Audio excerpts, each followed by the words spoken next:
Hello everyone! Today I will talk about the marking criteria for IELTS and how you can calculate your own Bandscore.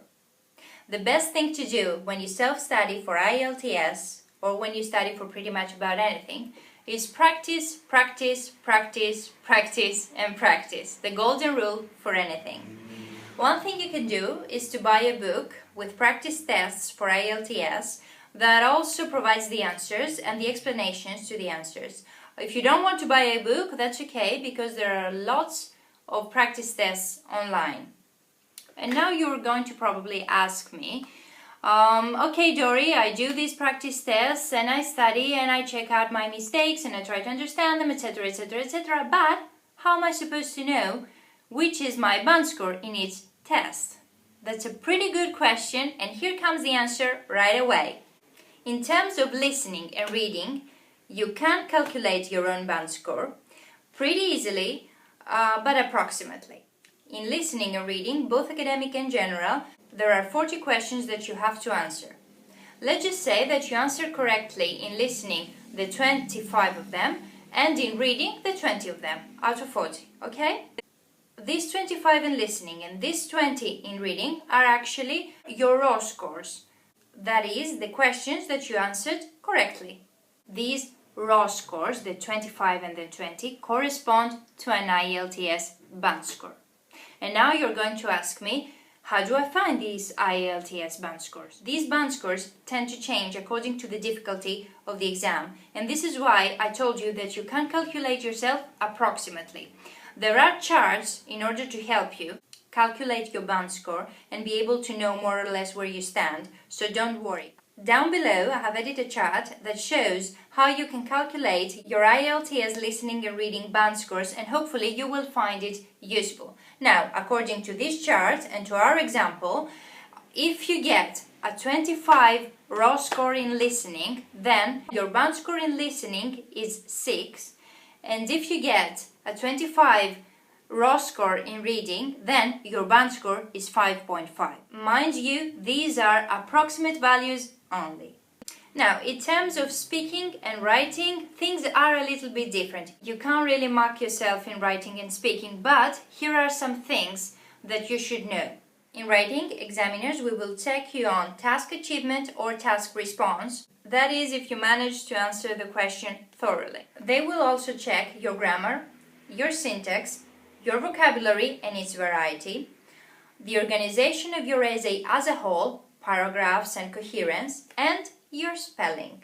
Please be careful with your spelling. If you're used to writing in Word or in any other autocorrect program, please stop doing that. Start to write your essays with your hand and a pen. In this way, you will be able to see your weaknesses in spelling and correct them. Now, why do I focus so much on spelling? Because a lot of students tend to think that, come on, a tiny spelling mistake here and there, it doesn't really matter. Well, I got news for you, it does. And they consider spelling really, really important. So, please be careful with spelling, okay? In speaking, examiners will consider your fluency, your coherence, your accuracy, the vocabulary you use, and its variety, of course. All in all, if you're able to communicate well and answer the questions without any problems or misunderstandings. They will also consider your pronunciation. Of course, they do not expect you to talk like a native speaker. If you can, by all means do, that's an extra bonus, but what they really want to see is that you utter the words correctly and that you're understood clearly without any problems. Your overall Bandscore is the average of your 4 separate Bandscores in listening, reading, writing and speaking. For example, let's just say that you get a 6.5 in listening, a 6 in reading, an 8 in writing and a 7 in speaking. This amounts to 27.5 and their average is 6.875. When you see these two, 75 in the end, then you should round up your Bandscore, 6.875, to the next Bandscore, that is 7, and that is your overall Bandscore. Let's see another example. If you get a 5.5 in listening, a 5.5 in reading, a 4 in writing, a 6 in speaking, then the average is 5.25. When you see 25 instead of 75, you round up, you still round up, but not in the next band score, but in the next half. That is, your overall band score is 5.5. However, if you achieve a 5.5 in listening, a 5.5 in reading, for example, a 4.5 in writing, and a 5 in speaking, then the average comes out to be 5.125. We have 25 in the end, but there is 1 over here. In this case, and in this case only, we do not round up to the next half band score, as we said in the previous example, but we round down to 5.